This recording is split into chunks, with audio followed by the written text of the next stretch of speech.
ये उसी घटना के बारे में है जिसमें 2 बार पहले से पीसी हो चुकी है। एक चर्चित हत्याकांड हुआ था जिसको लेकर मीडिया जगत में और आम जनमानस में काफ़ी सरगर्मी रही।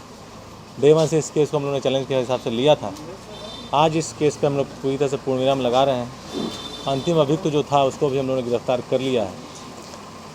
चारों लोग जो उस हत्या को अंजाम दिए थे, जिसमें कि इंडिगो मैनेजर रुपेश की हत्या हुई थी, वो चारों लोग अब सलाखों के पीछे हैं। हम लोगों ने 3 लोगों के ऊपर पहले चार्जशीट कर दिया है और एफएसएल से वेपन का मिलान भी हो गया है। ये आप लोगों को हम लोगों ने पिछली पीसी में बताया था।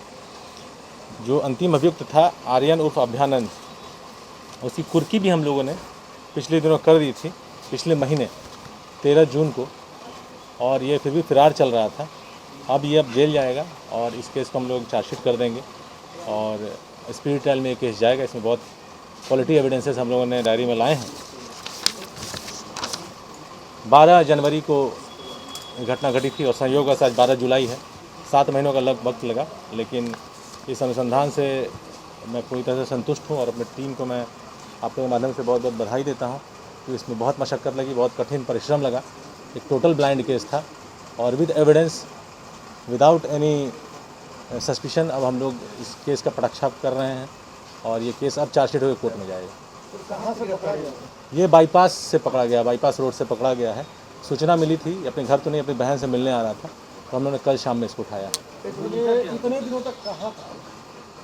इसमें आप लोग जब इस घटनाक्रम को देखिएगा 7 महीने के, तो घटना के बाद जैसा कि आप लोगों को पहली पीसी में बताया गया था, ये लोग सभी गतिविधियों को मॉनिटर कर रहे थे और पेपर्स पढ़ रहे थे। ऋतुराज सबसे पहले हम लोग का ब्रेक थ्रू था। उसके पकड़ाने के बाद चूँकि सब लोग एक ही ग्रुप के लड़के हैं और कंकड़बाग का 2 लड़के थे और ये लड़का सालिमपुर का है, सब लोग फिर अंडरग्राउंड हुए। उन लोगों के जानकारी से बहुत बड़ा अपराध हो गया था ये उनसे, जो पेपर पढ़ के उन लोगों को लगा था, क्योंकि टारगेट के बारे में वो लोग बहुत ज़्यादा अनभिज्ञ थे शुरू में कि वो इतना बड़ा व्यक्ति है या हस्ती है। तो ये जब दूसरी गिरफ्तारी में भी आप लोगों ने देखा 70 दिन का समय हम लोग को लगा था, क्योंकि वो भी भिन्न भिन्न जगहों पर घर बार छोड़कर भाग रहा था। हम लोगों ने पूरे घर को सर्विलांस पर रखा था, कई लोगों के नंबर्स हम लोग लगाए हुए थे। इस जो व्यक्ति, अंतिम व्यक्ति जो आर्यन है, इसके साथ भी ऐसा ही कुछ था।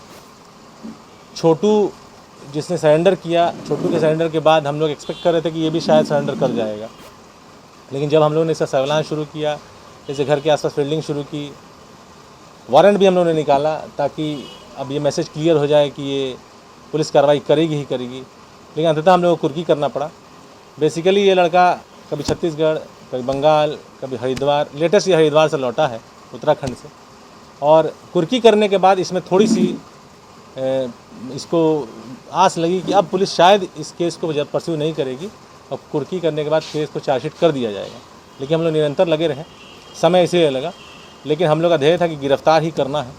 गिरफ्तार कर लेने के बाद से हम लोग को पुष्टि करने में और आसानी हो जाती है और सफलतापूर्वक हम लोग इसको गिरफ्तार किए और अब चारों लोग सलाखों के पीछे हैं। पूछताछ में बताया कि आखिर कहाँ ये छिप रहा था, होटल में ठहर रहा था या फैमिली मेंबर के यहाँ ठहरता था? ये प्रोफेशनल चोर है, ये मोटरसाइकिल चोरी का इसके ऊपर पहले से 2 केस है और एक गांव में ही मार झगड़ा का केस है और एक तो मर्डर वाला केस है।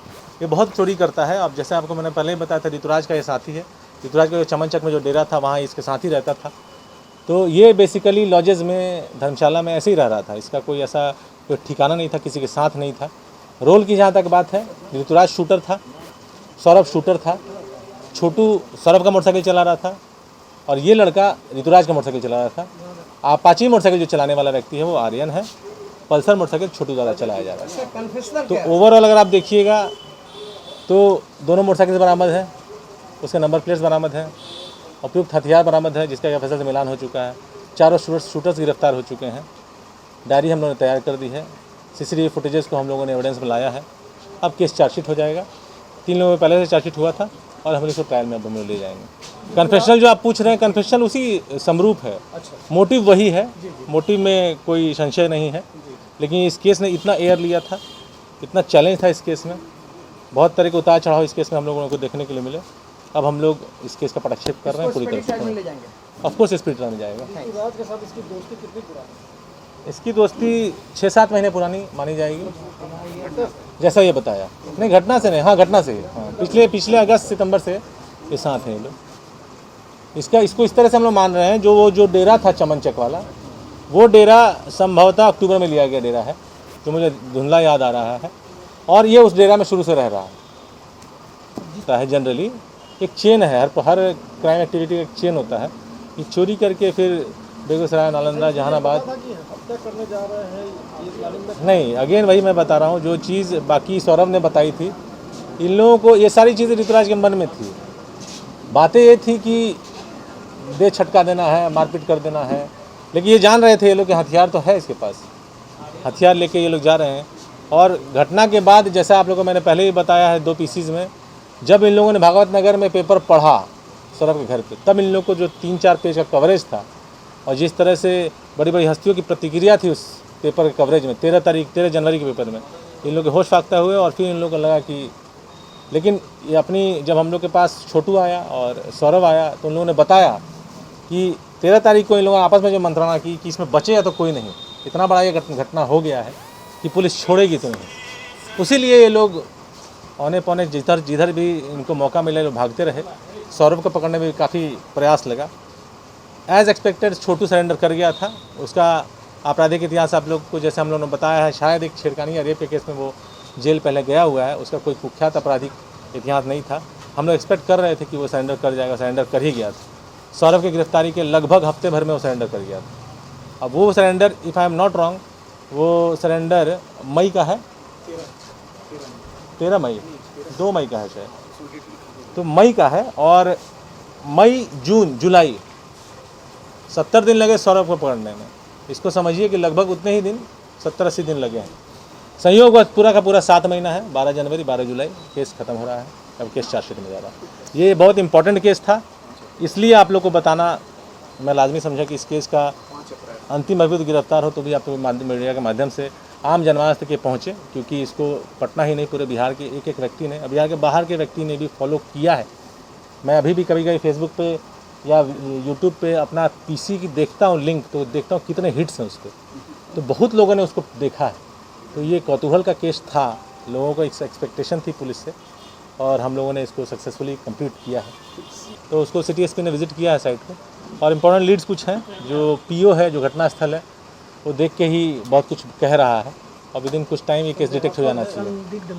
नहीं, हम लोग केस और संदिग्ध मान के नहीं चलेंगे जब तक पटाक्षेप ना हो जाए। तो आप लोग को याद होगा खगौल में एक घटना घटी थी, तो बाद में केस पलट गया, वो एक अलग बात है।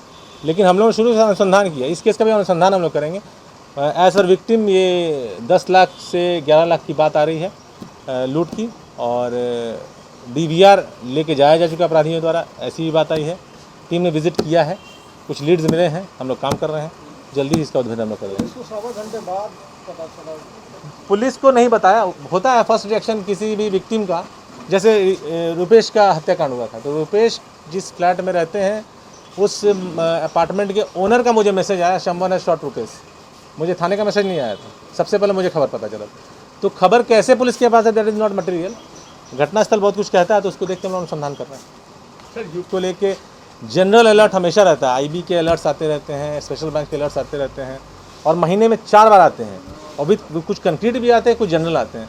तो उसको लेकर आप लोग देखते होंगे किसी भी जगह पर, चाहे वो एयरपोर्ट हो, चाहे वो रेलवे स्टेशन हो, चाहे वो बस स्टेशन हो, पुलिस जब औचक छापेमारी करती है, चेकिंग करती है, तो इसी कवायद में करती है।